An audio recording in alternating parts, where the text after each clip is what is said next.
உண்மையாகவே இந்த மனமகிழ்ச்சி நாளில் உங்களை காண்பதிலே மிகவும் மகிழ்ச்சி. நான் கர்த்தருக்குள் களி கூறுகிறேன். கர்த்தருடைய கிருபை நினைத்து நான் ஸ்தோத்திரிக்கிறேன். தேவன் 6 மாதங்களை நம் கடந்து போக கிருபை கொடுத்தார். இன்னும் 6 மாதங்கள் இருக்கிறது. நான் ஜெபிக்கிறேன், விசுவாசிக்கிறேன். நம் எல்லாருடைய வாழ்க்கையிலே வருகின்ற 6 மாதங்கள் ஆசீர்வாதமாக தேவன் மாற்றுவாராக. சந்தோஷமாக மகிழ்ச்சி உள்ள ஒரு 6 மாதங்களாக அடுத்த பாதியாக தேவன் வைப்பாராக. அடுத்த மாதத்திற்குள்ளாக நாம் போகிறோம். ஜூலை மாதத்திற்காக ஒரு வசனத்தை, தேவனுடைய வார்த்தையை வாக்குத்தத்தமாக நம் கையில் பிடித்து கொண்டு ஜெபித்தால் நலமாக இருக்கும் என்று நான் விசுவாசித்து வேதத்தின் ஒரு பகுதி நாம் வாசிக்க போகிறோம். உபாகம புஸ்தகம் 30ஆம் அதிகாரம் 8-9 வசனங்களை வாசிப்போம். நீயோ மனம் திரும்பி கர்த்தரின் சத்தத்திற்கு செவி கொடுத்து நான் இன்று உனக்கு கற்பிக்கிற அவருடைய எல்லா கற்பனைகளின்படியும் செய்வாய். அப்பொழுது உனக்கு நன்மை உண்டாகும்படி உன் தேவனாகிய கர்த்தர் உன் கைகள் செய்யும் எல்லா வேலைகளிலும், உன் கர்ப்பத்தின் கனியிலும், உன் மிருக ஜீவனின் பலனிலும், உன் நிலத்தின் கனியிலும் உனக்கு பரிபூரணம் உண்டாக செய்வார். அல்லேலூயா. இந்த இடத்துல பார்க்கும் பொழுது இஸ்ரவேல் ஜனங்களை பார்த்து தேவன் சொன்ன காரியம், நீங்கள் மனம் திரும்பி என் சத்தத்திற்கு செவி கொடுத்து நான் சொல்கிறதை நீங்கள் செய்வீர்கள் என்றால் நான் உங்களை ஆசீர்வதிப்பேன் என்று ஒரு பெரிய பட்டியல் கொடுக்கிறார். இந்த நாளிலே கூட இந்த வசனத்தை நம்முடைய வாழ்க்கையிலே தேவனுடைய வாக்குத்தத்தமாக அடுத்த 6 மாதத்துக்கு வைத்துக் கொள்ளுங்களேன்.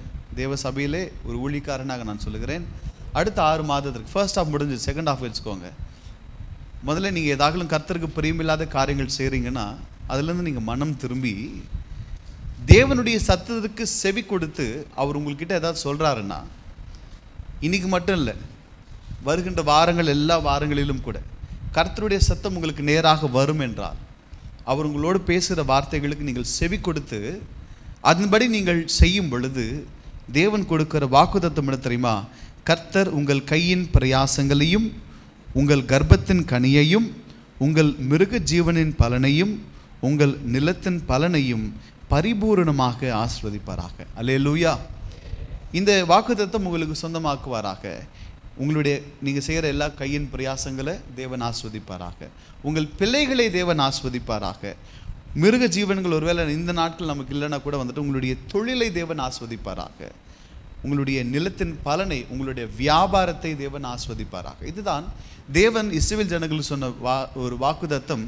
இதை ஜூலை மாதத்திற்கும் அது மாத்திரமல்ல இந்த 6 மாதங்களுக்கும் தேவன் நமக்கு சொந்தமாக்குவாராக. ஆனால் என்ன சொல்லப்படுகிறது என்றால், நாம் முதலாவதாக மனம் திரும்பணும், இரண்டாவதாக அவருடைய சத்தத்திற்கு செவி கொடுக்க வேண்டும் என்று நாம் பார்க்கின்றோம். தேவனுடைய சத்தத்திற்கு செவி கொடுப்பது ரொம்ப முக்கியமான ஒரு காரியமாக இருக்கிறது. நீங்கள் வேதத்தை வாசிக்கும் பொழுது 2 விதமான அனுபவங்கள் இருக்கும். கர்த்தருடைய வார்த்தை அவனுக்கு உண்டாகி என்று இருக்கும். இன்னொரு இடத்துல பார்க்கும் பொழுது கர்த்தருடைய சத்தம் அவனுக்கு உண்டாகி நிற்கும். நீங்கள் வாசிக்கும் பொழுது ரெண்டுமே ஒன்றா வேற நீங்கள் புரிஞ்சுக்கணும். 2 அனுபவங்கள் இருக்கும். கர்த்தருடைய வார்த்தை ஆபிரகாமுக்கு உண்டாகி என்று ஒரு பகுதியில் பார்க்கலாம். சில இடங்களில் கர்த்தருடைய சத்தம் ஆதாமுக்கு உண்டாகி என்று இருக்கும். வார்த்தைக்கும் சத்தத்திற்கும் வித்தியாசம் இருக்கா? எல்லாமே ஒன்று தானா அப்படின்னா ரெண்டுமே ஒன்று இல்லை. கர்த்தருடைய வார்த்தை என்று வெளிப்படுகிற அனுபவம் வேறு, கர்த்தருடைய சத்தம் என்று வெளிப்படுகிற அனுபவம் வேறு. சூழ்நிலைக்கு ஏற்றாற்போல் தேவன் அந்த வார்த்தையை அவர் அதை பயன்படுத்துகிறார். நீங்கள் கர்த்தருக்கு பிரியமுள்ள ஒரு வாழ்க்கை வாழ்கிறீங்க, அவருக்கு ஏற்படி ஒரு வாழ்க்கை வாழ்கிறீங்கன்னா அவர் மிகவும் பிரியத்தோடு இருக்கிறார் என்றால் அடுத்த நிலைமைக்கு போவதற்காக கர்த்தர் உங்களோடு பேசுவார் தெரியுமா? அதை கர்த்தருடைய வார்த்தை என்று நாம் சொல்லலாம். நீங்கள் தேவனுக்கு பிரியமில்லாத காரியங்கள் செய்கிறீங்க, நீங்கள் செய்கிறது தேவனுக்கு பிரியமே இல்லை, நீங்கள் அவர் சொல் பேச்சு கேட்கவே மாட்டுறீங்க. ஆகவே உங்களை அதட்ட, உங்களை கவனிக்க செய்ய அவர் பேசும் பொழுது கர்த்தருடைய சத்தம் என்று வேதத்தில் சொல்லப்படுகிறது. நல்லா கவனிங்க. இப்போது நான் உங்களோட பேசுகிறேன், இது நான் என்னுடைய வார்த்தை. யாரோ ஒருத்தர் வந்துட்டு என் பேச்சு கேட்காம ஏதோ பேசிகிட்டே இருக்கிறாங்க அப்படின்னா வந்துட்டு சத்தம் போடுவோம் தெரியுமா? அப்போ என்ன சொல்லுவாங்க? அவர் தான் சத்தம் போட்டார், அமைதியாருன்னு சொல்லுவோமா இல்லையா? தேவனுடைய வார்த்தையாக வெளிப்படுவதற்கும் கர்த்தர் சத்தமாக வெளிப்படுவது வித்தியாசம் இருக்கிறது. எங்கெல்லாம் கூட வேதாகமத்தில் கர்த்தருடைய சத்தம் என்று நீங்கள் பார்க்கிறீர்களோ அங்கெல்லாம் என்ன தெரியுமா அர்த்தம்? ஜனங்கள் ஏதோ தேவனுக்கு பிரியமில்லாத காரியங்கள் செய்கிறார்கள் என்று பொருள். இல்லை என்றால் ஜனங்களுடைய திசையை அவர் பக்கமாக திருப்ப வேண்டும் என்று நினைக்கிறார். ஆகவே தான் சாதாரணமான டோனில் அவர் பேசலை, கொஞ்சம் ஸ்ட்ராங்காக தான் பேசுகிறாரு. கிளியராக பேசுகிறாரு, டிசிப்ளினோடு பேசுகிறாரு, ஸ்ட்ரிக்டாக பேசுகிறார் என்பதை நீங்கள் புரிந்து கொள்ளுங்கள். இந்த இடத்துல ஜனங்கள் எல்லாம் கூட வந்துட்டு தேவனுக்கு பிரியமில்லாத காரியங்கள் செய்கிறதுனாலே அவர் சொல்லுகிறார், இப்பொழுதாகிலும் என் சத்தத்திற்கு நான் கோபமாக பேசுகிறேன், நான் வருத்தத்தோடு பேசுகிறேன், என் சத்தத்திற்கு நீங்கள் செவி கொடுத்தால் நான் உங்களை ஆஸ்வதிப்பேன் என்று சொல்லுகிறார். ஆகவே தேவனுடைய சத்தம் என்று நீங்கள் வேதத்தில் வாசிக்கும் பொழுது அது டிசிப்ளினோட ஸ்ட்ரிக்டாக தேவன் கருத்தாக பேசுகிறார் என்பது புரிந்து கொள்ள வேண்டும். இந்த நாளிலே நாம் கர்த்தருடைய சத்தத்திற்கு செவி கொடுத்தால் ஆசீர்வாதமாக இருப்போம். நம்முடைய குடும்பத்தையும் நம்முடைய வியாபாரத்தையும் நம்முடைய பிள்ளைகளையும் தேவன் ஆசீர்வதிப்பார் என்று நாம் பார்க்கின்றோம். சரி, கர்த்தருடைய சத்தம் என்று சொல்லப்படுகிறதே, அந்த சத்தத்தினுடைய மேன்மை என்ன என்பதை நாம் தெரிந்து கொண்டால் நலமாக இருக்கும் என்று நான் நினைக்கிறேன். 29ஆம் சங்கீதத்தை நீங்கள் வாசிக்கும் பொழுது அந்த சங்கீதம் முழுவதுமாக கர்த்தருடைய சத்தத்தை குறித்து நாம் பார்க்க முடிகிறது. சங்கீதக்காரன் ஒரு மேன்மையான அனுபவத்தை 29ஆம் சங்கீதத்தில் அவர் சொல்லுகிறார். சங்கீதம் 29 முதல் 2 வசனங்களை வாசிக்கும் பொழுது நாம் அனைவரும் கர்த்தரை மகிமைப்படுத்த வேண்டும் என்று அவர் சொல்லுகிறார். 4 to 9 வசனங்களை வாசிக்கும் பொழுது கர்த்தருடைய சத்தத்தின் மேன்மைகளை அவர் சொல்லுகிறார். 10-11 வசனங்களை வாசிக்கும் பொழுது மறுபடியுமாக நாம் கர்த்தரை மகிமைப்படுத்த வேண்டும் என்று சொல்லுகிறார். நீங்கள் இந்த காரியத்தை நன்கு புரிந்து கொள்ள வேண்டும். முதல் 2 வசனத்தில் எல்லாரும் கர்த்தரை மகிமைப்படுத்துங்கப்பான்னு சொல்கிறாரு. 4 to 9 வரை கர்த்தருடைய சத்தத்தின் மேன்மைகள் அவர் சொல்லுகிறார். அவர் சத்தம் என்ன காரியங்கள் செய்யும், அவருடைய சத்தம் எவ்வளவு பராக்கிரமம் உள்ளது, மகத்துவம் உள்ளது என்று அவர் சொல்லுகிறார். இந்த நாளிலே கர்த்தருடைய சத்தத்தினுடைய மகத்துவங்கள் என்ன என்பதை சங்கீதம் 29 நாம் பார்க்க போகிறோம். அதை நாம் புரிந்து கொண்டால் அவருடைய சத்தத்திற்கு நாம் செவி கொடுப்போம். செவி கொடுத்தால் கர்த்தர் ஆசீர்வாதங்களை நம்மேல் வர்ஷிக்க செய்வார். முதலாவதாக 29ஆம் சங்கீதம் 5ஆம் வசனத்தில் வாசிக்கும் பொழுது கர்த்தருடைய சத்தம் கேதுரு மரங்களை முறிக்கிறது, கர்த்தர் லீபனோனின் கேதுரு மரங்களை முறிக்கிறார் என்று நாம் பார்க்கின்றோம். முதலாவதாக சங்கீதக்காரன் சொல்கிறார், கர்த்தரின் சத்தம் கேதுரு மரங்களை முறிக்கும். இப்போ இதை வாசிக்கும் பொழுது எத்தனை பேருக்கு ஒரு கேள்வி வருமோ தெரியாது. எனக்கு அந்த கேள்வி வந்துச்சு, ஏன் கர்த்தருடைய சத்தம் கேதுரு மரங்களை முறிக்கணும்? முறிக்க வேண்டிய அவசியம் என்ன? மரம் சும்மா இருந்துட்டு போதுப்பா, அது ஏன்பா கர்த்தருடைய சத்தம் முறிக்கணும்? சம்மதமே இல்லாமல் இருக்குமே. நான் அதை வாசிக்கும் பொழுது என்னுடைய வாலிப பருவத்திலே நான் கல்லூரி படிக்கும்போது வாசிக்கும்போது எனக்கு ஒன்றும் புரியல. ஏன் கர்த்தருடைய சத்தம் கேதுரு மரங்களை முறிக்கிறது? சங்கீதக்காரன் கர்த்தருடைய சத்தம் கேதுரு மரங்களை முறிக்கும் என்று சொல்கிறார் என்றால் அங்கு ஏதோ ஒரு விஷயத்தை சொல்ல வருகிறார் என்பதை நீங்கள் புரிந்து கொள்ள வேண்டும். எதற்காக ஆலமரத்தை முறிக்கிறார், இல்லை என்றால் முருங்கை மரத்தை முறிக்கிறார்னு சொல்லலை. லீபனோனில் உள்ள கேதுரு மரங்களை கர்த்தர் முறிக்கிறார் என்று சொல்வதற்கான காரணத்தை நீங்களும் நானும் புரிந்து கொண்டால் அது உண்மையாகவே எதற்காக முறிக்கிறார் என்பதை நீங்கள் புரிந்து கொள்ள முடியும். கேதுரு மரம் ரொம்ப விசேஷமான மரம். சொல்லப்போனால் மரங்களிலே சிறப்பான ஒரு மரம்னா கேதுரு மரம் என்று நீங்கள் சொல்லலாம். அதற்கு ஒரு வசனத்தை நான் உங்களுக்கு கோட்டிட்டு காண்பிக்கிறேன். சாலமோன் ஞானி. சாலமோன் உலகத்தில் இருக்கிற எல்லா காரியங்களை குறித்தும் அவர் எழுதியிருக்கிறார். உலகத்தில் இருக்கிற எல்லா காரியங்களை குறித்து அவர் வந்துட்டு சில குறிப்புகளை வைத்திருக்கிறார். அதை குறித்து வேதத்தில் சொல்லும் பொழுது சாலமோன் எல்லா மரங்களை குறித்தும் அவர் எழுதியிருக்கிறார் என்று சொல்லும் பொழுது எப்படி சொல்லப்படுகிறது என்றால், கேதுரு மரத்திலிருந்து சிறிய செடியாகிய ஈசோப்பு வரைக்கும் சாலமோன் குறிப்பிட்டிருக்கிறார் என்று வேதத்தில் நாம் பார்க்கின்றோம். அந்த வேதப்பது வாசிக்கும் பொழுது 1 ராஜாக்கள் 4:33 லீபனோனில் இருக்கின்ற கேதுரு மரங்கள் முதற்கொண்டு சுவரில் முளைக்கிற ஈசோப்பு பூண்டு வரைக்கும் உள்ள மரம் முதலிய தாவரங்களை குறித்தும் மிருகங்கள், பறவைகள், ஊரும் பிராணிகள், மச்சங்கள் ஆகிய இவைகளை குறித்தும் வாக்கியங்களை சொன்னான் என்று நாம் பார்க்கின்றோம்.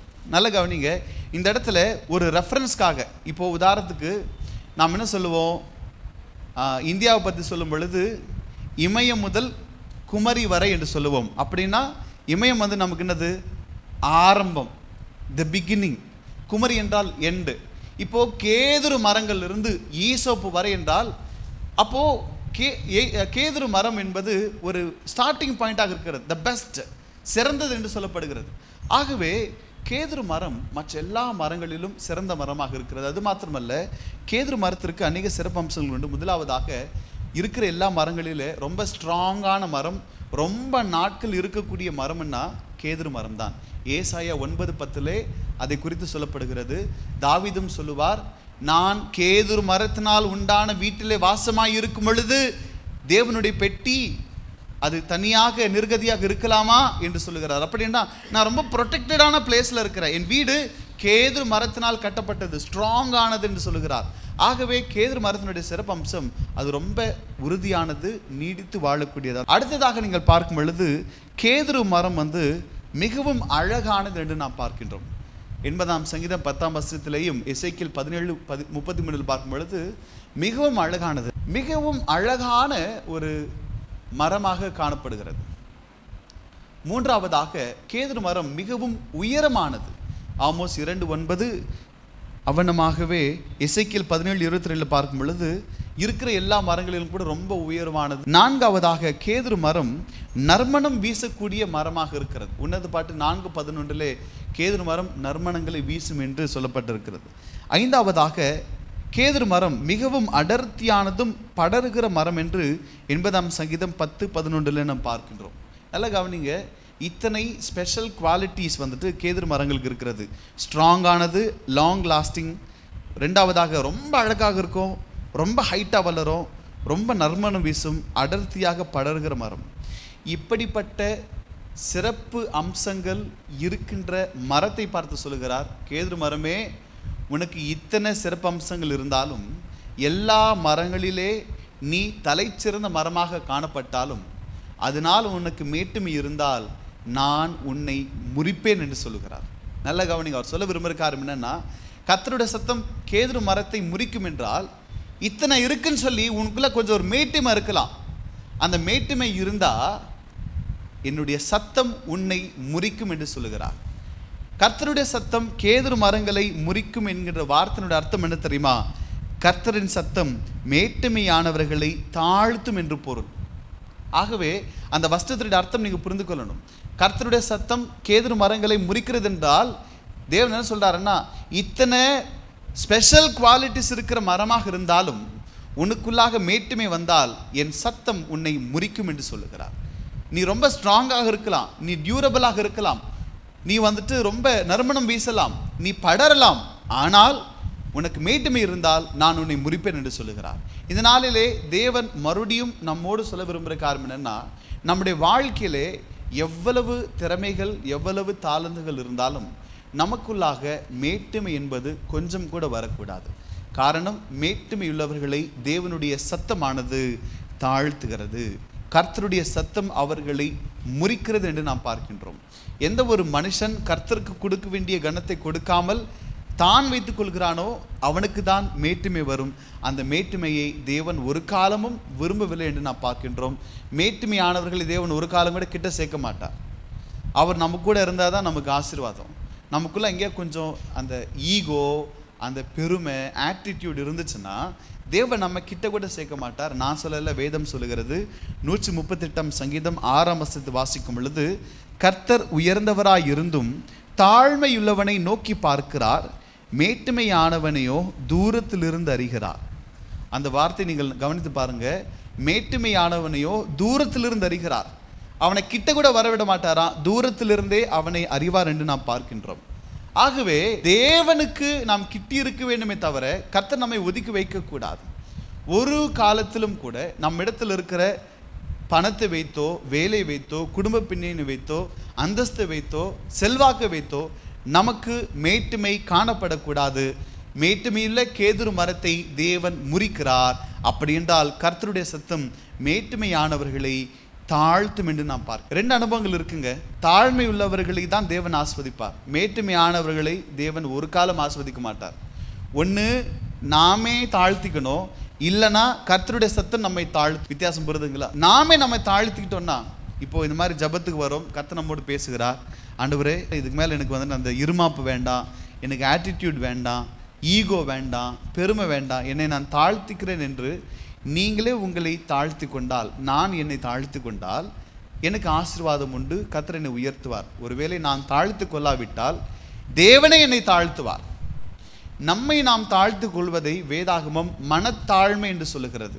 அந்த பகுதி வாசிக்கும் பொழுது, நீதிமொழிகள் 29:23 வாசிக்கும் பொழுது, மனுஷனுடைய அகந்தை அவனை தாழ்த்தும், மனத்தாழ்மை உள்ளவனோ கனம் அடைவான். நல்ல கவனிங்க, நீங்களே உங்களை தாழ்த்து கொண்டால் அதன் பேர் மனத்தாழ்மை.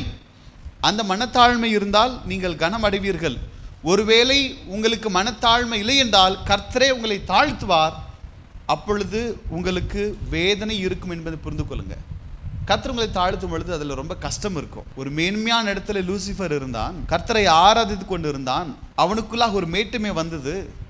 அவனே சேச்ச அதுக்கு நான் பாத்திரவான் அல்ல, தேவனுடைய சிங்காசனம் நான் எப்படி ஏற முடியும் என்று அவனே மனத்தாழ்மை உள்ளவனாக மாறி இருந்தால் கர்த்தர் அவனை இருக்கிற இடத்துல வச்சிருப்பார். அவனுக்குள்ளாக மனத்தாழ்மை இல்லாதபடினாலே தேவனே அவனை தாழ்த்தினார்.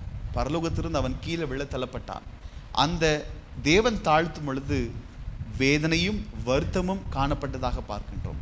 நேபுகாத்நேச்சார் பாபிலோன் சாம்ராஜ்யத்தை பெரிதாக கட்டினான். ஆண்டவரே, உம்முடைய கிருபையினால் நான் சாம்ராஜ்யத்தை கட்டியிருக்கிறேன் என்று அவன் தன்னை மனத்தாழ்மையோடு வைத்து கொண்டிருந்தால் கர்த்தர் அவனை உயர்த்திருப்பார். எப்பொழுது அவன் நான் கட்டின பாபிலோன் என்று சொன்னானோ கர்த்தர் அவனை தாழ்த்தும் பொழுது அவன் காட்டு கழுதையைப் போல அவன் வனாந்திரத்திலே காடுகளிலே மேய்ந்தான் என்று நாம் பார்க்கின்றோம். வஸ்திரம் அறியாமல் அவன் பல வருடங்கள் சுற்றி திரிந்தான் என்று நாம் பார்க்கின்றோம். அவனே தாழ்த்தி கொண்டிருந்தால் அது அவனுக்கு ஆசீர்வாதமாக உயர்வாக மாறி இருக்கும். தேவன் தாழ்த்தினபடினாலே அவனுக்கு அது வேதனை கொடுத்ததாக நாம் பார்க்கின்றோம்.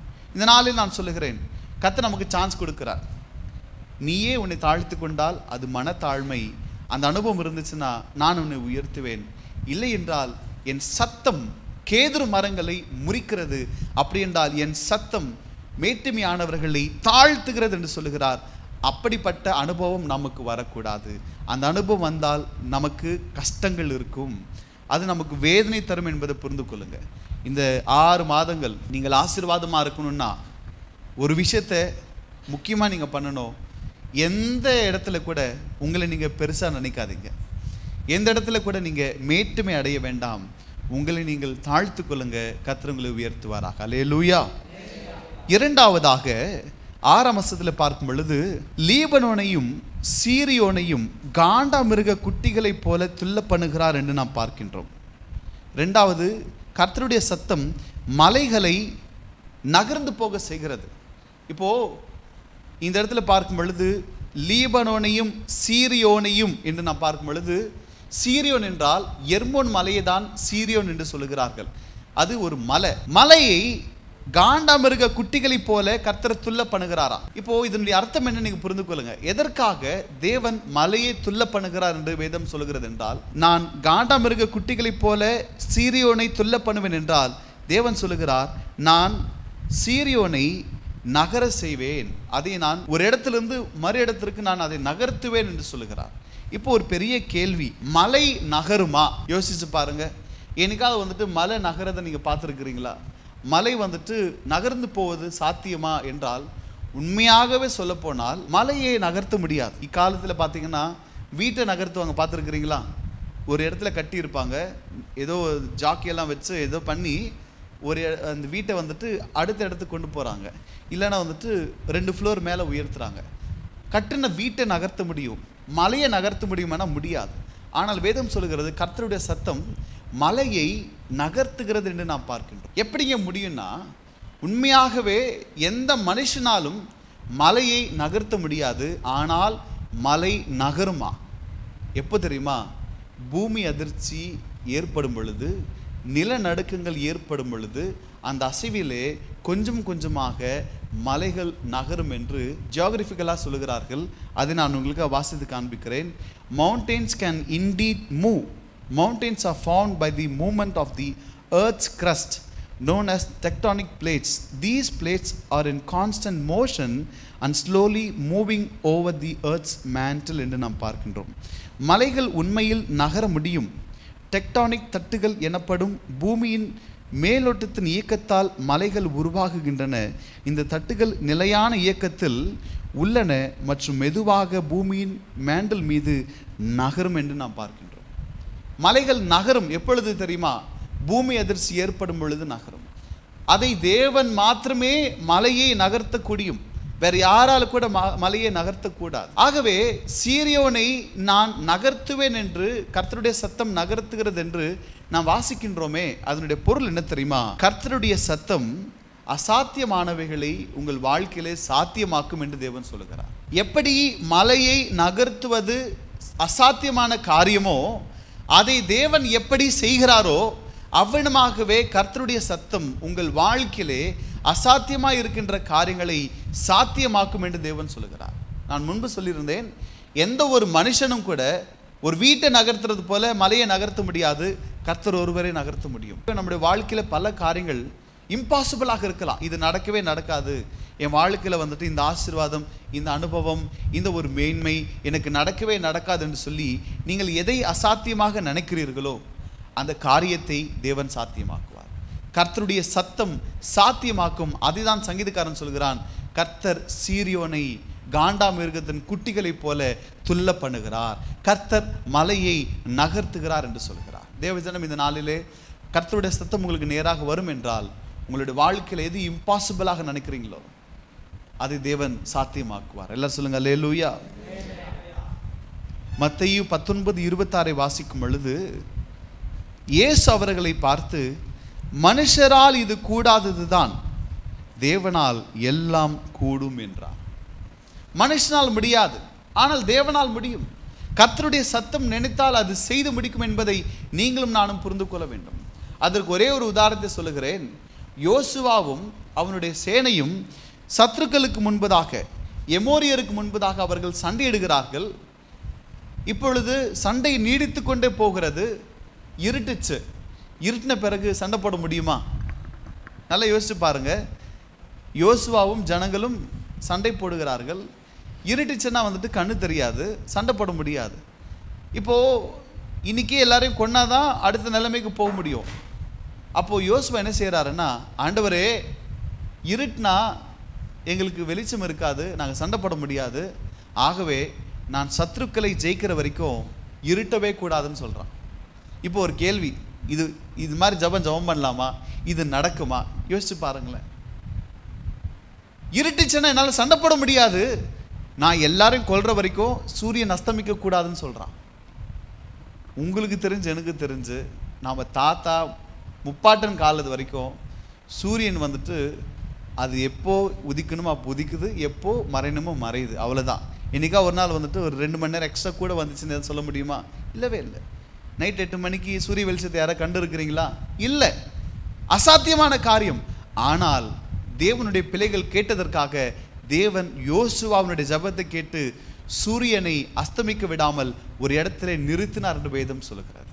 அந்த பகுதி வாசிக்கும் பொழுது யோசுவா 10ஆம் அதிகாரம் 12-14 வசனங்களை வாசிக்கும் பொழுது, கர்த்தர் எமோரியரை இஸ்ரவேல் புத்திரருக்கு முன்பாக ஒப்பு கொடுக்கிற நாளிலே யோசுவா கர்த்தரை நோக்கி பேசி, பின்பு இஸ்ரவேலின் கண்களுக்கு முன்பாக, சூரியனே நீ கிபியோன் மேலும், சந்திரனே நீ ஆயலோன் பள்ளத்தாக்கின் மேலும் தரித்து நில்லுங்கள் என்றான். அப்பொழுது ஜனங்கள் தங்கள் சத்துருக்களுக்கு நீதியை சரிக்கட்ட மட்டும் சூரியன் தரித்தது, சந்திரனும் நின்றது.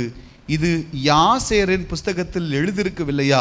அப்படியே சூரியன் அஸ்தமிக்க தீவிரிக்காமல் ஏறக்குறைய ஒரு பகல் முழுவதும் நடுவானத்தில் நின்றது. ஒரு பகல் முழுவதுமாக நடுவானத்தில் நின்றது. இப்படி கர்த்தர் ஒரு மனிதனுடைய சொல் கேட்டு அந்நாளையொத்த நாள் அதற்கு முன்னுமில்லை அதற்கு பின்னுமில்லை கர்த்தர் இஸ்ரவேலுக்காக யுத்தம் பண்ணினார். எல்லாரும் சொல்லுங்க அல்லேலூயா. இப்படி இதற்கு முன்பதாக நடந்ததும் இல்லை, அதற்கு பிற்படும் நடந்தது கிடையாது. ஒரு தேவனுடைய மனுஷன் ஜெபித்தபடியினாலே சூரியன் ஒரு பகல் முழுவதுமாக அஸ்தமிக்காமல் அவிதமாக நின்றான் என்று நாம் பார்க்கின்றோம். அநேக மணி நேரங்கள் சூரியன் அஸ்தமிக்கும். இது அசாத்தியமான காரியம். ஆனால் கர்த்தருடைய சத்தம் அதை சாத்தியமாக்கிது என்று நாம் பார்க்கின்றோம்.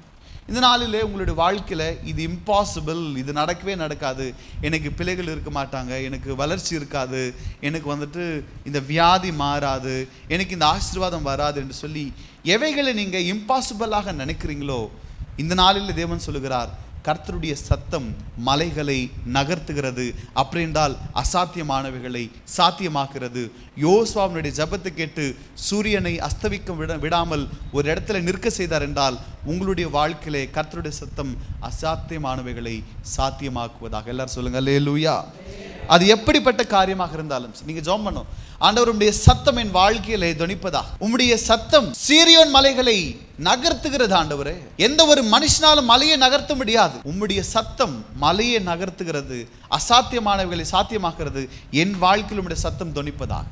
நீர் என் வாழ்க்கையில் உம்முடைய சத்தத்தை தொனிக்க செய்வீராக. எல்லாருமே சொல்றாங்க இது நடக்காதுன்னு சொல்றாங்க, அதை நீர் நடத்தி காண்பியும் ஆண்டவர் என்று சொல்லி நீங்கள் விசுவாசத்தோடு ஜெபிக்கும் பொழுது வருகிற 6 மாதங்களிலே அசாத்தியமானவைகளை உங்கள் வாழ்க்கையிலே தேவன் சாத்தியமாக்குவாராக. அல்லேலூயா. மூன்றாவதாக நான் பார்க்கும் பொழுது சங்கீதம் 29:7 கர்த்தருடைய சத்தம் அக்னி ஜுவாலைகளை பிளக்கும் என்று நாம் பார்க்கின்றோம். மூணாவது காரியம், முதல்ல கேதுரு மரங்களை முறிக்கும் என்று சொன்னார்.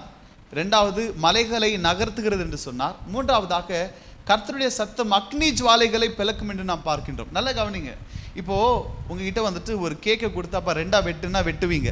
ஒரு கல்லை கொடுத்துட்டு 2ஆ பொலந்து காட்டுங்கன்னா 2ஆ உடைக்க முடியும். மரத்தை வச்சு அப்பா பிளந்து காட்டுப்பானா பிளக்கலாம். அக்னி ஜுவாலை எப்படிங்க பிளக்க முடியும்? இதுதான் நீங்க புரிந்து கொள்ள வேண்டிய காரியம். அக்னி எப்படிங்க பிளக்க முடியும்? ஒரு திடப்பொருளை நாம் 2ஆக பிளக்க முடியும். ஆனால் சங்கீதக்காரன் சொல்லுகிறான் கர்த்தருடைய சத்தம் அக்னி ஜுவாலையை பிளக்கிறது என்று சொல்லுகிறான். ஆங்கிலத்தில் பார்க்கும் பொழுது இன்னும் தெளிவாக இருக்கிறது. ஒரு தண்டரை போல, ஒரு இடியை போல நேராக வருகிறது என்று சொல்லுகிறார். கர்த்தருடைய சத்தம் அக்னி ஜுவாலையை பிளக்கிறது என்றால் அது உங்களுக்கு ரொம்ப தெளிவாக சொல்லுகிறேன். ஒரு இப்படிப்பட்ட பொருளை அது ஊடுருவி அதை பிளக்க வேண்டும் என்றால் அது மிகவும் துல்லியமாக, அது நேர்த்தியாக செயல்பட்டாலே ஒழிய அதனால் பிளக்க முடியாது. உதாரணத்திற்கு புற்றுநோய் வந்தவர்களுக்கு ரேடியேஷன் கொடுப்பாங்க. நீங்கள் அதை பார்த்துருந்தால் தெரியும், அதை பற்றி அறிந்திருந்தால் தெரியும்.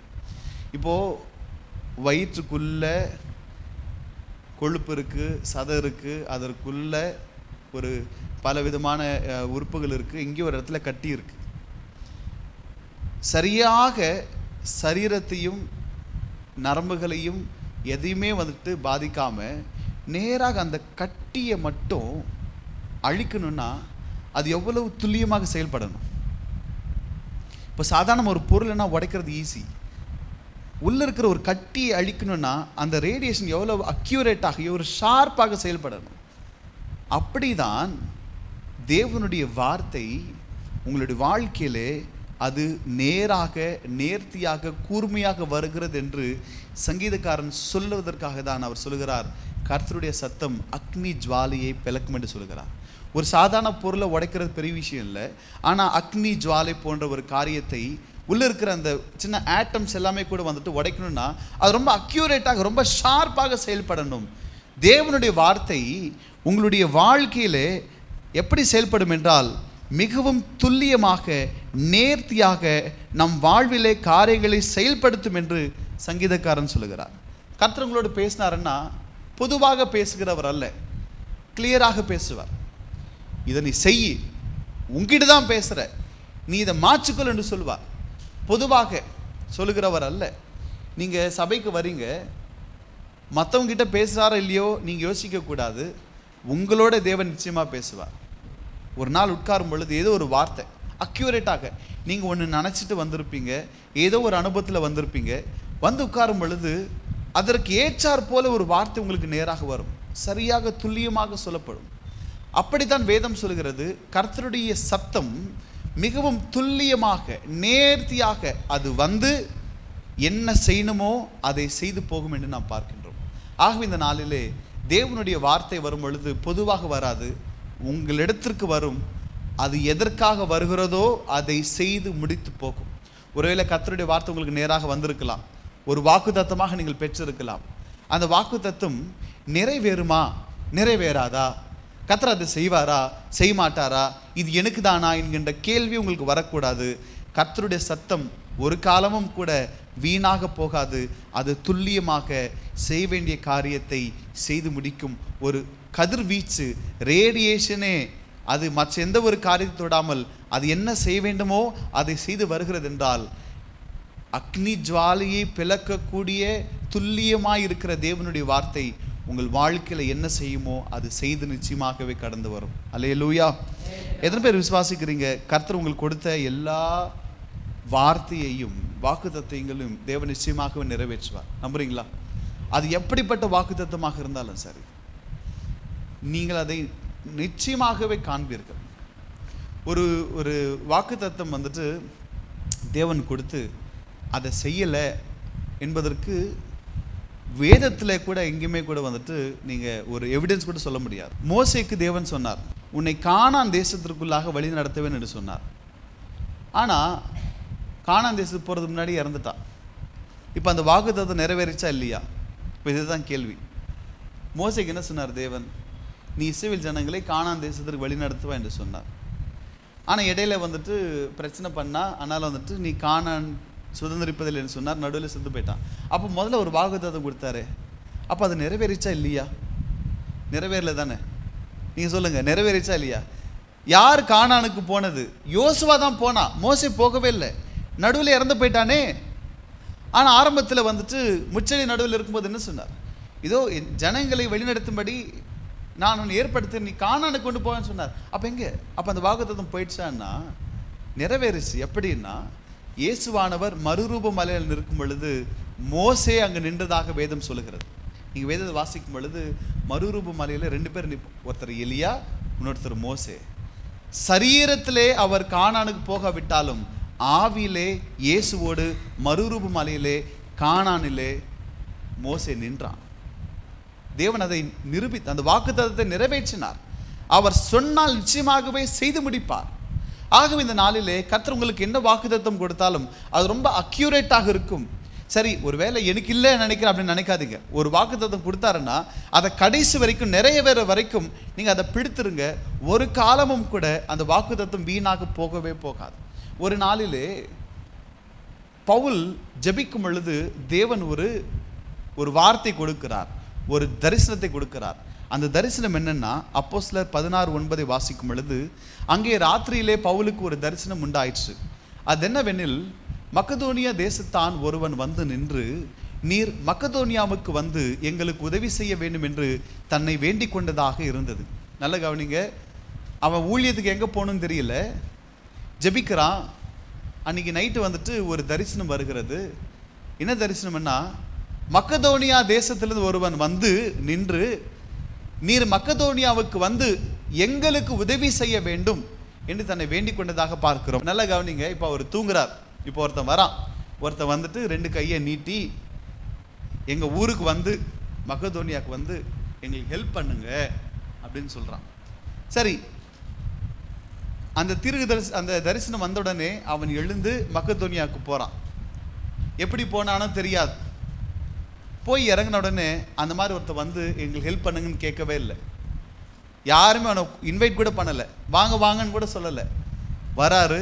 வந்துட்டு என்ன பண்ணுறாருன்னா, அந்த நதி ஓரத்தில் ஆற்றங்கரையில் வந்துட்டு பெண்கள் எல்லாம் உட்கார்ந்து பேசி கொண்டு இருக்கிறாங்க. அங்கே போய் லீதியாள் என்கின்ற ஒரு பெண் இருக்கிறாள். அவளுக்கும் மற்ற பெண்களுக்கும் இயேசுவை குறித்து சொல்லுகிறார். சொன்ன உடனே அவர்கள் எல்லாரும் ரசிக்கப்படுறாங்க. இப்போ கூட அந்த தரிசனத்தில் கண்ட ஒரு ஆண் வரவே இல்லை.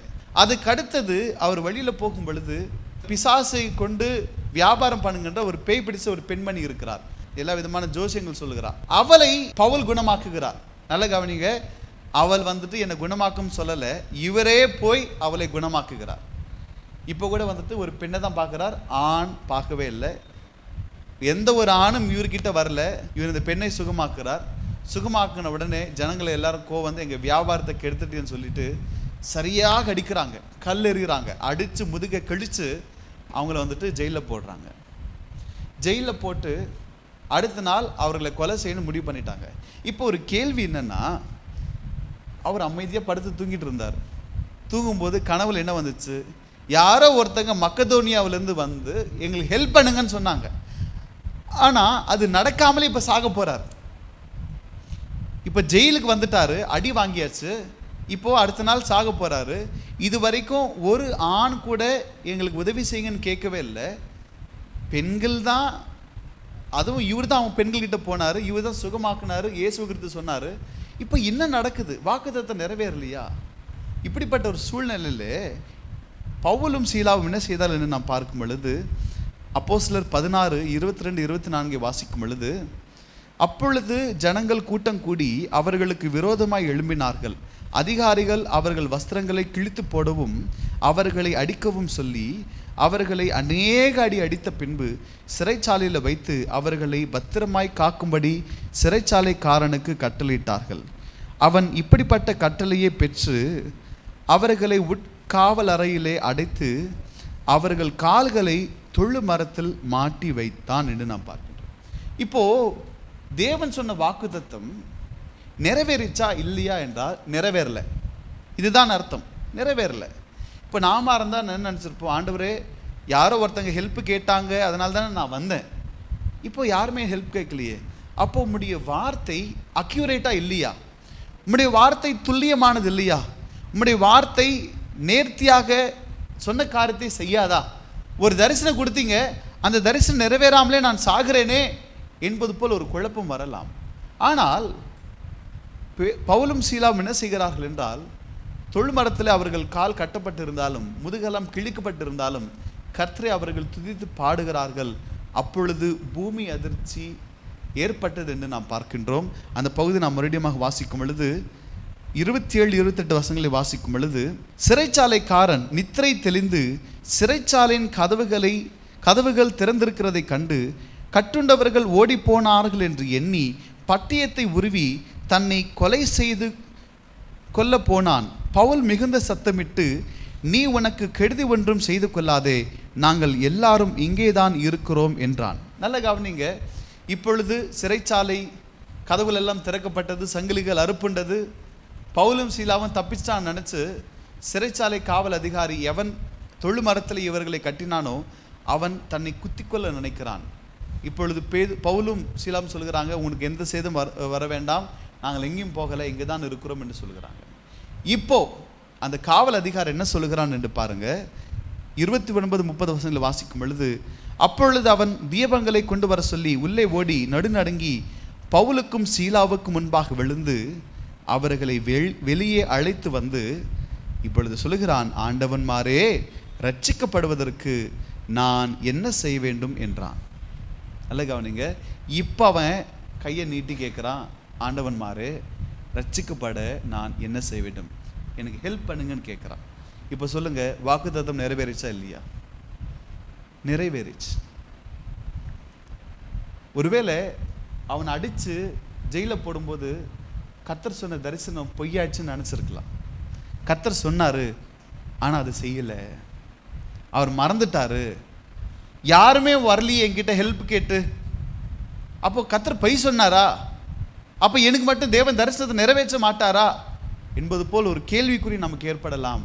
ஆனால் கர்த்தர் சொன்னால் நிச்சயமாகவே செய்து முடிப்பார். அவர் பொய் சொல்ல மனிதன் அல்ல, மனம் மாற மனுப்புத்திரன் அல்ல.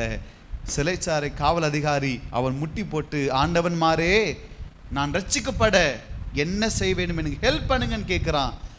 இந்த காரியம் நடக்கும் பொழுது அவன் கண்ட தரிசனம் அவனுக்கு நினைப்பில் வந்திருக்கும்.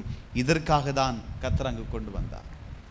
கர்த்தருடைய வார்த்தை மிகவும் துல்லியமானது, அக்னி ஜுவாலையை பிளக்கக்கூடிய அக்யூரேட்டானது. அவர் சொன்னால் என்ன சொன்னாரோ, எப்படி சொன்னாரோ அதை அவ்வண்ணமாகவே கொஞ்சம் கூட பிசகாமல் செய்து முடிப்பார். உங்களுக்கு என்ன சொல்றாரோ அதை செய்து முடிப்பார். ஆகவே இந்த நாளில் நான் உங்களுக்கு சொல்கிறேன், கர்த்தருடைய சத்தம் மிகவும் துல்லியமானது. அது ஏதோ பொதுவாக சொல்லிட்டு போறதில்ல, துல்லியமாக சொல்லும். நான் உனக்கு இதை செய்வேன் என்றால் அதையே செய்வேன். எனக்கு கூட ஞாபகம் இருக்கு, எங்கள் பாட்டி சொல்லுவாங்க, அம்மாவுக்கு பிள்ளைகளே பிறக்க மாட்டாங்க என்று சொல்லும் பொழுது மருத்துவர் அவங்கள கர்ப்பப்பை எடுத்துட சொல்லும் பொழுது, இல்லைன்னா அது கேன்சராக மாறும் உள்ள இருக்கிற கட்டி சொல்லும் பொழுது, இதே பில்ரோத் ஹாஸ்பிட்டலில் தான். அப்போது எங்கள் பாட்டி ஜெபம் பண்ணும்போது கடவுள் சொன்னாராம், உன்னுடைய மகளுக்கு நான் ஒரு குழந்தையை கொடுப்பேன், அதுவும் ஆண் குழந்தை தான் கொடுப்பேன், அந்த குழந்தைக்கு நீ யோவான் என்று பேரிடு, அவ்வளோதான். அப்போ பாட்டி எங்கள் அப்பாட்ட சொல்கிறாங்க, உங்களுக்கு ஒரு பையன்தான் பிறப்பான்.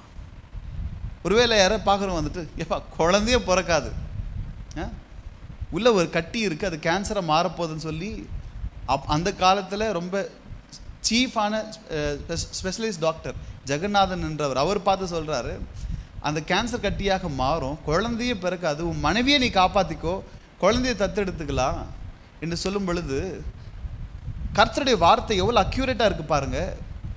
உனக்கு நான் குழந்தை கொடுப்பேன், ஆண் குழந்தை கொடுப்பேன், யோவான் என்று பேரிடு. அதே போல் கர்த்தர் அம்மாவுக்கு எங்கள் அண்ணனை கொடுத்தார், பேர் ஜான் வெஸ்லின்னு வச்சாங்க. நல்லா கவனிங்க, எவ்வளோ அக்யூரேட்னு பாருங்க. சரி ட்ரை பண்ணலாங்க, சார் கட்டி போயிடும், குழந்தை வருமோ இல்லையோ பார்க்கலாங்க, அது கிடையாது. கர்த்தருடைய வார்த்தை எப்போவுமே துல்லியமாக வரும். அக்னி ஜுவாலைகளை பிளக்கிறானமாக. எப்படி பவுலுக்கு அந்த தரிசனம் நிறைவேறிச்சோ அவனுமாகவே கர்த்தர் உங்களுக்கு ஒன்று சொன்னாருன்னா அதை துல்லியமாக நிறைவேற்றுவார். அதை தான் சங்கீதக்காரன் சொல்கிறான், கர்த்தருடைய சத்தம் அக்னி ஜுவாலைகளை பிளக்கும், அவ்வளவு துல்லியமானது என்று சொல்லுகிறார். எல்லாரும் சொல்லுங்க அல்லேலூயா. நான்காவதாக 8ஆம் வசனத்தை சங்கீதம் 29:8 வாசிக்கும் பொழுது, கர்த்தருடைய சத்தம் வனாந்திரத்தை அதிர பண்ணும், கர்த்தர் காதேஸ் வனாந்திரத்தை அதிர பண்ணுகிறார் என்று சொல்லுகிறார். நான்காவதாக கர்த்தருடைய சத்தம் காதேஸ் வனாந்திரத்தை அதிர பண்ணும். இப்போ எனக்கு ஒரு கேள்வி என்னன்னா, எதற்காக தேவன் வனாந்திரத்தை அதிர செய்யணும், அதுவும் முக்கியமாக காதேஸ் வனாந்திரத்தை அதிர செய்யணும்? இதனாலே சங்கீதக்காரன் என்ன சொல்ல வருகிறார்? காதேஸ் வனாந்திரத்தை அதிர செய்வதனாலே கர்த்தருக்கு என்ன பயன்? அதுவும் காதேஸ் வனாந்திரம் என்றால் என்ன என்பதை நீங்களும் நானும் தெரிந்து கொள்ள வேண்டும். இந்த வசனத்தை பல வருடங்கள் நாமளும் வாசித்து போயிருப்போம். ஆனால் அந்த வசனத்தில் கொண்டு தேவன் என்ன சொல்ல நினைக்கிறார் நமக்கு இத்தனை வருடங்கள் தெரியாமல் இருந்திருக்கலாம். எதற்காக தேவன் காதேஸ் வனாந்திரத்தை அதிர செய்கிறார்? காதேஸ் வனாந்திரம் அதிர்வதென்றால் என்ன என்பதை நீங்களும் நானும் புரிந்து கொள்ள வேண்டும். காதேஸ் வனாந்திரம் என்றால் முதலாவதாக காதேஸ் வனாந்திரம் தோல்விக்கான ஒரு அடையாளமாக இருக்கிறது. எப்படி சொல்கிறேன் என்றால், இஸ்ரவேல் ஜனங்கள் எகிப்திலிருந்து வரும் பொழுது அந்த காதேஸ் என்கிற வனாந்திரத்தில் அவர்கள் தங்கினார்கள், பாளையம் இறங்கினார்கள். தண்ணீர் தேவைப்படுது, தண்ணீர் இல்லை, தேவனிடத்தில் முறையிடுகிறார்கள். அப்பொழுது தேவன் மோசேயிடம் சொல்றாரு, அந்த கன்மலையை பார்த்து நீ பேசு, அப்பொழுது தண்ணீர் புறப்பட்டு வரும் என்று சொல்கிறார். ஆனால் மோசே ஜனங்களுடைய நச்சரிப்புக்கு கோவப்பட்டு அந்த கன்மலையை பார்த்து பேசாம கன்மலையை அடிப்பார். அடிக்கும் பொழுது தண்ணீர் புரண்டு வரும். ஆனால் தேவன் வந்து சொல்வார், நான் பேச சொன்னால் நீ அதை அடித்தாய், நீ பாவம் பண்ண, ஆகவே நீ கானானுக்கு போக மாட்டாய் என்று அந்த இடத்துல அவனுடைய வாழ்க்கை முடிந்தது என்று நாம் பார்க்கின்றோம். ஒரு தோல்வி. இரண்டாவதாக இங்கிருந்து கானான் தேசத்தை மேற்கொள்வதற்காக அவர்கள் யுத்தம் பண்ணாங்க. ஃபர்ஸ்ட் ட்ரை பண்ணாங்க, தோத்துட்டாங்க. ஆகவே காதேஸ் வனாந்திரம் தோல்வியின் அடையாளமாக இருக்கிறது. இரண்டாவதாக காதேஸ் வனாந்திரம் ஒரு ஆதரவற்ற நிலைமைக்கு அடையாளமாக இருக்கிறது. ஹெல்ப்லெஸ் சிச்சுவேஷனுக்கு அடையாளம். நீங்கள் காதேஸ் வனாந்திரம் என்றால் ஆதரவற்ற நிலைமை. காதேஸ் வனாந்திரத்தில் ஜனங்கள் இருக்கும் பொழுது தான் ஏதோமியர்களிடத்துல மோசே ஆள் அனுப்புவான். உங்கள் ஊர் வழியை நான் போட்டுமா, எனக்கு ஹெல்ப் பண்ணுங்கன்னு கேட்பான். அப்போது ஏதோம் ராஜா சொல்லுவார், என் ஊர் பக்கம் வந்தால் நான் கொன்னுடுவேன், இந்த பக்கம் வராதிங்க, உங்களுக்கு உதவி செய்ய மாட்டேன் என்று சொல்லி அவர்களை துரத்துவான். உதவி செய்ய யாருமே இல்லாமல் காதேஸ் வனாந்திரத்திலே இஸ்ரவேலர்கள் தவித்தார்கள். காதேஸ் வனாந்திரம் என்றால் தோல்விக்கான அடையாளம். இரண்டாவது ஆதரவற்ற நிலைமைக்கான அடையாளம். மூன்றாவதாக காதேஸ் வனாந்திரம் பேரெழுப்புக்கான அடையாளம். இந்த காதேஸ் வனாந்திரத்தில் அவங்கள வழிநடத்தி வந்த மிரியாம் செத்து போயிட்டாங்க. இதே காதேஸ் வனாந்திரத்தில் அவங்கள வழிநடத்தி வந்த ஆரோனும் செத்துட்டார். வரும்போது மோசேவோடு யார் வழிநடத்தி வந்தா? மிரியாமும் ஆரோனும். இந்த காதேஸ் வனாந்திரத்தில் 2 பேர் இறந்துட்டு அங்கேயே அடக்கம் பண்ணிட்டாங்க. அங்கிருந்து போகும்போது 2 பேர் இல்லாமல் போயிட்டாங்க. காதேஸ் வனாந்திரம் என்றால் தோல்விக்கான அடையாளம், ஆதரவற்ற நிலைமைக்கான அடையாளம், பேரிழப்புக்கான அடையாளம். கர்த்தர் காதேஸ் வனாந்திரத்தை அதிரப்படுகிறார் என்றால் அதனுடைய பொருள் என்ன தெரியுமா? கர்த்தருடைய சத்தம் நம்முடைய தோல்வியான வாழ்க்கையையும் ஆதரவற்ற நிலைமையையும் பேரெழுப்புகள் நிறைந்த வாழ்க்கையும் முற்றிலுமாக மாற்றி நமக்கு சுகஜீவனம் தரும் என்று பொருள். ஒரு விஷயத்தை தேவன் அதிர செய்கிறாருன்னா தோல்வியான வாழ்க்கையை, பேரெழுப்பான வாழ்க்கையை, நஷ்டமான வாழ்க்கையை தேவன் மாற்றுகிறேன் என்று சொல்லுகிறார். இந்த நாளிலே கர்த்தர் உங்கள் வாழ்க்கையிலே பேசுவார் என்றால், கர்த்தருடைய சத்தம் காதேஸ் வனாந்திரத்தை அதிர செய்தது என்றால் உங்களுடைய வாழ்க்கையில காணப்படுகிற ஆதரவற்ற நிலைமையை மாற்றும். உங்கள் வாழ்க்கையில காணப்படுகிற பேரிழப்புகளை மாற்றும். உங்கள் வாழ்க்கையில காணப்படுகின்ற எல்லா விதமான தோல்விகளை மாற்றும். 6 மாதங்கள் தோல்வி மேலே தோல்வி இருக்கா? இழப்புகளை சந்திக்கிறீங்களா? ஆதரவற்ற நிலைமையில காணப்படுகிறீர்களா? கர்த்தருடைய சத்தம் உங்களுக்கு துணிக்கும் பொழுது காதேஸ் வனாந்திரத்தை அசைத்த அந்த சத்தம் உங்களுடைய பரிதாபமான வாழ்க்கையை சுக ஜீவனமாக நிச்சயமாகவே மாற்றும். எல்லாரும் சொல்லுங்க அல்லேலூயா. சத்தமா சொல்லுங்க அல்லேலூயா. ஆகவே விசுவாசிங்க. ஆண்டவரே உம்முடைய சத்தம் காதேஸ் வனாந்திரத்தை அதிர செய்தது. தோல்வியுள்ள பேரிழப்புகள் உள்ள ஆதரவற்ற நிலைமையில் இருந்த அந்த வாழ்க்கையை உம்முடைய சத்தம் அதிர செய்தது போல என்னுடைய வாழ்க்கையை மாற்ற வேண்டும் என்று சொல்லி நீங்கள் தேவனிடத்தில் கேட்க வேண்டும். ஐந்தாவதாக பார்க்கும் பொழுது சங்கீதம் 29:9 பார்க்கிறோம், கர்த்தருடைய சத்தம் பெண்மான்களை ஈனும்படி செய்து காடுகளை வெளியாக்கும் என்று நாம் பார்க்கின்றோம். ஐந்தாவதாக கர்த்தருடைய சத்தம் பெண்மான்களை ஈனும்படி செய்யுமா? நல்லா புரிந்து கொள்ளுங்க. கர்த்தருடைய சத்தம் புறப்படும் பொழுது பெண்மான்கள் குட்டி போடுமா? இதை வசனத்தை நீங்கள் எத்தனை பேர் வாசிச்சிருக்கிறீங்க? நானும் சின்ன வயசுலேருந்து வாசிக்கிறேன். ஏன் கர்த்தருடைய சத்தம் பெண் மான்களை மட்டும் குட்டி போட வைக்குது? யாராவது பிரசங்கியார்கள் அதை பற்றி பிரசங்கித்திருக்கிறார்கள்னா சரியாக எனக்கு விளங்கவே இல்லை. இந்த இடத்துல என்ன சொல்ல வருகிறது என்றால், பெண் மான்கள் என்று சொல்லும் பொழுது அந்த பெண் இனத்தை குறிக்கிறது தான் பெண்மான் என்று அர்த்தம். அப்படி என்றால் ஒரு பெண் எப்பொழுது பிரசவிக்க வேண்டும் என்பதை கர்த்தருடைய சத்தம் தான் முடிவு செய்கிறது. நல்லா கவனிங்க. டியூ டேட் எப்போன்னு கேட்பாங்க. என்ன சொல்லுவாங்க? எஸ்டிமேட்டட் டியூ டேட் சொல்லுவாங்க. இந்த வாரத்தில் குழந்தை வரலாம், இந்த வாரத்தில் குழந்தை பிறக்கலாம் என்று கணித்து மருத்துவர்கள் சொல்லலாம். ஆனால் அதுக்கு முன்ன கூட பிறக்கலாம், அதுக்கு அப்புறம் கூட பிறக்கலாம். ஆனால் எப்பொழுது பிறக்க வேண்டும் என்று முடிவு செய்த எப்போ யார் தெரியுமா? கர்த்தருடைய சத்தம் தான். நான் சொல்லுங்க, புரியுதுங்களா? அதே தான் சங்கீதக்காரன் சொல்கிறான், கர்த்தருடைய சத்தம் பெண்களை ஈனும்படி செய்கிறது. பெண் மான்கள் என்றால் அந்த பெண் இனத்தை குறிக்கிறது. ஒரு பெண் எப்பொழுது குழந்தை பெற்றெடுக்க வேண்டும் என்பதை கர்த்தருடைய சத்தம் தான் முடிவு செய்கிறது. இதிலிருந்து நாம் புரிந்து கொள்கிற சத்தியம் என்ன தெரியுமா? கர்த்தருடைய சத்தம் புதிய வாழ்வையும் புதிய துவக்கத்தையும் நமக்கு தரும் என்று வேதம் சொல்கிறது. கர்த்தருடைய சத்தம் உங்களுக்கு நேராக வரும் பொழுது புதிய வாழ்க்கை உண்டாகும், புதிய துவக்கம் உண்டாகும். வேதத்திலே ஒரு பகுதியை நான் உங்களுக்காக வாசிக்கிறேன். லூக்கா சுவிசேஷம் 1:13 வாசிக்கும் பொழுது, தூதன் அவனை நோக்கி, சகரியாவே பயப்படாதே, உன் வேண்டுதல் கேட்கப்பட்டது, உன் மனைவியாகிய எலிசபெத்து உனக்கு ஒரு குமாரனை பெறுவாள், அவனுக்கு யோவான் என்று பெயரிடுவாயாக. 20 வாசிக்கும் பொழுது, இதோ தகுந்த காலத்திலே நிறைவேறப் போகிற என் வார்த்தைகளை நீ விசுவாசியாதபடியினால் இவைகள் சம்பவிக்கும் நாள் மட்டும் நீ பேசக்கூடாமல் ஊமையாயிருப்பாய் என்றான். இந்த இடத்துல பார்க்கும் பொழுது சகரியா என்கின்ற ஒரு ஆசாரியன் இருக்கிறான். அவன் கர்த்தருக்கு உண்மையாக ஊழியம் செய்தான். ஆனால் வயசாயிடுச்சு, அவன் வாழ்க்கையெல்லாம் முடிஞ்சிச்சுன்னு நினச்சான். ஒரு நாளிலே அவன் தேவனுடைய ஆசரிப்பு கூடாரத்திலே பணிவிடை செய்யும் பொழுது கர்த்தர் அவனோடு பேசுகிறார். உன் மனைவி வயசான காலத்திலே ஒரு குழந்தையை பெற்றெடுப்பார் என்று சொல்லுகிறார். அவனுக்கு ஒன்றுமே புரியல, இது எப்படி சாத்தியம் என்று சொல்லுகிறார். தேவன் சொல்லுகிறார், தகுந்த காலத்திலே இது நிறைவேறும் என்று சொல்லுகிறார். எப்படி தகுந்த காலத்திலே கர்த்தருடைய சத்தம் பெண்மான்களை ஈனும்படி செய்யுமோ அவனுமாகவே தகுந்த காலத்திலே உன் மனைவி ஒரு குழந்தையை பெற்றெடுப்பால், யோவான் என்று பெயரிடுவாயாக என்று சொல்லுகிறார். அவன் அதை நம்பல. அதுக்காக தேவதூதன் சொல்லுகிறான், அது நடக்கிற வரைக்கும் நீ ஊமையான கடன்னு சொல்லுகிறார். தேவஜனமே, அவன் தேவனுக்கு உண்மையாக ஊழியம் செய்தான். சகரியா தேவனுக்கு உண்மையாக ஊழியம் செய்தான். ஆகவே கர்த்தருடைய சத்தம் அவனுடைய வாழ்க்கையிலே புதிய துவக்கத்தை கொண்டு வந்தது என்று நாம் பார்க்கின்றோம். இந்த நாளில் நான் உங்களுக்கு சொல்கிறேன், கர்த்தருக்கு நீங்கள் உண்மையாக ஊழியம் செய்வீர்கள் என்றால் உங்களுடைய வாழ்க்கையிலே தேவன் புதிய துவக்கத்தை கொடுப்பார். புது வாழ்வை தேவன் உங்களுக்கு கொடுக்கிறவராக இருக்கிறார். இந்த நாளிலே 29 சங்கீதத்திலிருந்து அநேக காரியங்களை நாம் கற்றுக்கொண்டோம். கர்த்தருடைய சத்தம் மேன்மையானது. முதலாவதாக கர்த்தருடைய சத்தம் கேதுரு மரங்களை முறிக்கிறது என்று நாம் பார்க்கின்றோம். அப்படி என்றால் கர்த்தருடைய சத்தம் மேன்மையானவர்களை தாழ்த்தும் என்று பொருள். இரண்டாவதாக கர்த்தருடைய சத்தம் எர்மோன் மலையை நகர்த்துகிறது என்று நாம் பார்க்கின்றோம். அப்படி என்றால் கர்த்தருடைய சத்தம் அசாத்தியமானவைகளை சாத்தியமாக்கும் என்று அர்த்தம். மூன்றாவதாக கர்த்தருடைய சத்தம் அக்னி ஜுவாலைகளை பிளக்கிறது என்று நாம் பார்க்கின்றோம். அப்படின்னால் கர்த்தருடைய சத்தம் துல்லியமானது, கூர்மையானது, அது நேர்த்தியாக காரியங்களை செய்து முடிக்கும் என்று நாம் பார்க்கின்றோம்.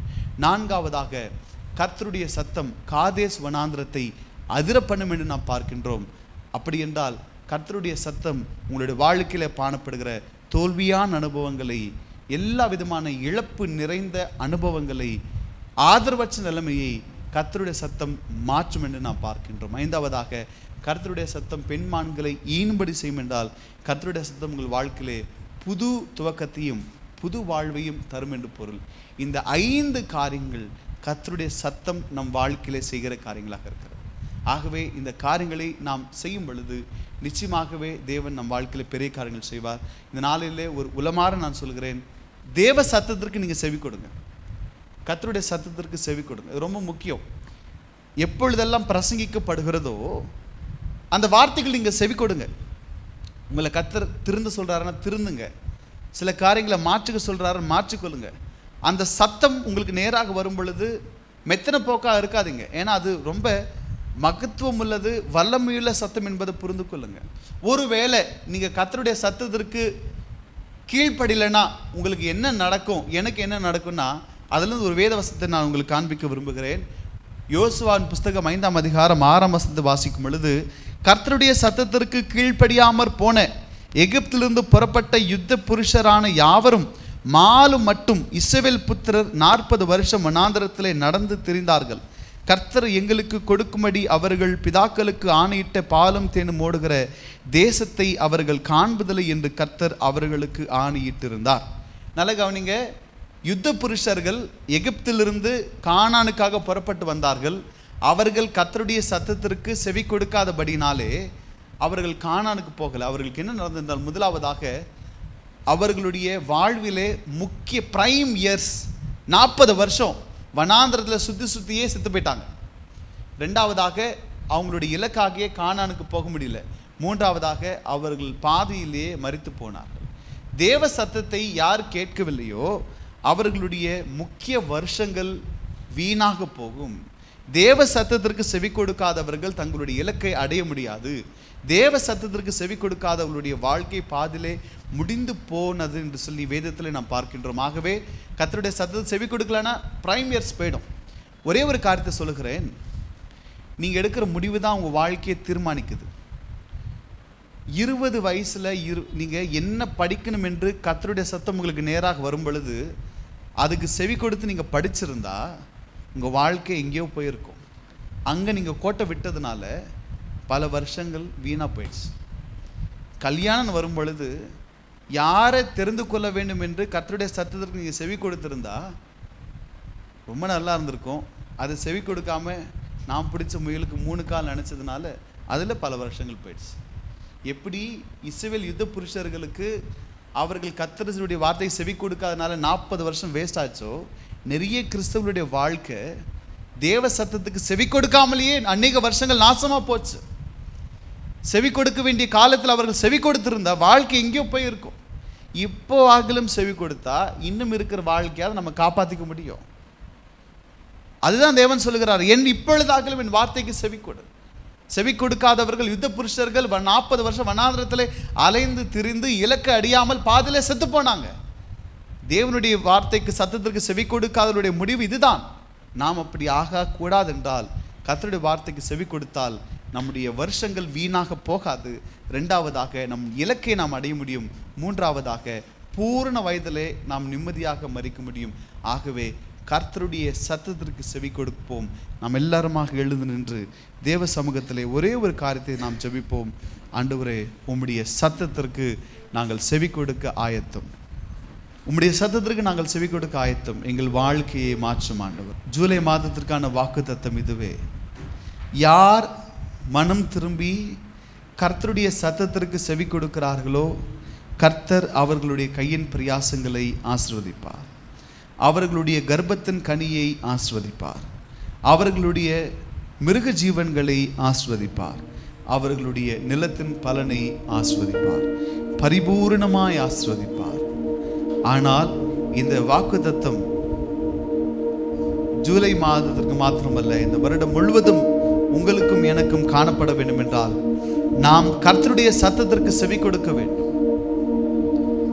அவருடைய சத்தம் வல்லமையுள்ளது. அவருடைய சத்தம் மகத்துவம் உள்ளது. மேட்டுமையானவர்களை தாழ்த்துகிறது. அசாத்தியமான காரியங்களை செய்கிறது. துல்லியமாக நம் வாழ்க்கையிலே அவருடைய வாக்குத்தத்தங்கள் நிறைவேறுகிறது. தோல்வியான வாழ்க்கையை, இழப்பு நிறைந்த வாழ்க்கையை, ஆதரவற்ற வாழ்க்கையை சுகஜீவனமாக மாற்றுகிறது. உங்கள் வாழ்க்கையிலே புதிய துவக்கத்தை கொடுக்கிறது. இவ்வளவு மகத்தான காரியங்கள் செய்கின்ற கர்த்தருடைய சத்தத்திற்கு எத்தனை பேர் செவி கொடுக்க ஆயத்தமா இருக்கிறீங்க? நீங்கள் வேதம் வாசிக்கும் பொழுது கர்த்தருடைய சத்தம் உங்களுக்கு நேராக வரும். பிரசங்கிக்கும் பொழுது பிரசங்கியார் மூலமாக கர்த்தருடைய சத்தம் உங்களுக்கு நேராக வரும். ஒரு பாடலை பாடும் பொழுது கர்த்தருடைய சத்தம் உங்களுக்கு நேராக வரும். எப்படி கர்த்தருடைய சத்தம் உங்களுக்கு நேராக வந்தாலும் நான் அதற்கு கீழ்ப்படிவேன் என்று நீங்கள் ஒரு தீர்மானம் இந்த நாளில் எடுப்பீர்கள் என்றால், நான் சொல்லுகிறேன், வருகின்ற 6 மாதங்கள் அசாத்தியமான காரியங்கள் உங்கள் வாழ்க்கையிலே சாத்தியமாக மாறும். தோல்வியான, ஆதரவற்ற, இழப்பு நிறைந்த உங்கள் வாழ்க்கையை தேவன் சுகஜீவனமாக மாற்றுவார். புதிய துவக்கத்தை தேவன் உங்களுக்கு கொடுப்பார். ஹல்லேலூயா, ஹல்லேலூயா, ஹல்லேலூயா. கர்த்தருடைய சத்தத்திற்கு நீங்கள் செவி கொடுப்பீர்களா? எல்லாருமாக ஒரு 2 நிமிஷம் வாய் திறந்து தேவ சமூகத்தில் வேண்டிக் கொள்ளுங்க, பார்க்கலாம். ஹல்லேலூயா. நன்றி ஆண்டவரே, நன்றி ஆண்டவரே. உம்முடைய சத்தத்திற்கு நாங்கள் செவி கொடுக்க ஆயத்தம் அப்பா. உம்முடைய சத்தத்திற்கு, உம்முடைய வார்த்தைக்கு நாங்கள் செவி கொடுக்க ஆயத்தம் ஆண்டவரே. ஒரு காலமும் உமக்கு தூரம் போக மாட்டோம் ஆண்டவரே. இயேசுவே உமக்கு நன்றி, ரட்சகரே உமக்கு நன்றி. உம்மை நாங்கள் துதிக்கிறோம், உம்மை நாங்கள் போற்றுகிறோம் ஆண்டவரே. ஹல்லேலூயா, ஹல்லேலூயா. எத்தனை பேர் கர்த்தருடைய வார்த்தைக்காக காத்திருக்கிறீங்க? தேவனுடைய வார்த்தை உங்கள் வாழ்க்கையை சரி செய்யும், உங்களுடைய குறைகளை மாற்றும், உங்களுடைய பலவீனங்களை மாற்றும். ஆண்டவரே, உம்முடைய வார்த்தை அனுப்பி என்னை சுகமாக்கும் என்று கேளுங்க, பார்க்கலாம். உம்முடைய வார்த்தை அனுப்பி என் கசப்பான வாழ்க்கையை மாற்றும் என்று தேவனிடத்தில் வேண்டிக் கொள்ளவும். உம்முடைய வார்த்தை வந்தால் நான் அதற்கு இணங்குவேன் ஆண்டவரே. உம்முடைய வார்த்தை எனக்கு நேராக வரும்பொழுது அதற்கு நான் கீழ்ப்படிவேன். உம்முடைய சத்தத்திற்கு நான் கீழ்ப்படிவேன். அசாத்தியமான காரியங்கள் சாத்தியமாக மாறட்டும், புது துவக்கம் எனக்கு உண்டாகட்டும் என்று நாம் எல்லாருமாக கண்களை மூடி கரங்களை உயர்த்தி தேவ சமூகத்தில் வேண்டிக் கொள்வோமா? உம்மின் ஆத்மாவே கர்த்தரை ஸ்தோத்திரி, என் முழு உலமேட பரிசுத்த நாமத்தை ஸ்தோத்திரி. என் ஆத்மாவே கர்த்தரை ஸ்தோத்திரி, கர்த்தர் செய்த சகல உபகாரங்களையும் மறவாதே. ஆமென். நம்முடைய கர்த்தராகிய இயேசு கிறிஸ்துவின் கிருபையும், பிதாவாக தேவனுடைய அன்பும், பரிசுத்த ஆவியானுடைய ஐக்கியமும் சமாதானமும் கூடி வந்திருக்கிற நம் அனைவரோடும், சகல பரிசுத்தவான்களோடும், விசேஷமாக இந்த நாளில் தீர்மானம் எடுத்த ஒவ்வொருவரோடும் இன்றும் என்றும் என்றென்றும் இருப்பதாக. அல்லேலூயா. கர்த்தருடைய கிருபையும் தயவும் உங்களோடு இருப்பதாக. ஜூலை மாதம் மாத்திரமல்ல, இந்த வருடம் முழுவதும் கர்த்தருடைய வார்த்தைக்கு, சத்தத்திற்கு நீங்க செவி கொடுங்க. உங்கள் கையின் பிரயாசங்களையும், உங்கள் பிள்ளைகளையும், உங்கள் குடும்பத்தையும் கர்த்தர் பரிபூர்ணமாய் ஆஸ்வதிப்பாராக. அல்லேலூயா. மறக்காதீங்க, அவர் சொன்னா செய்யுங்க, அவ்வளவுதான் முடிஞ்சிச்சு. கர்த்தர் நம்மோடு இருப்பாராக. மற்றவர்களை வாழ்த்தி நாம் கடந்து செல்வோம்.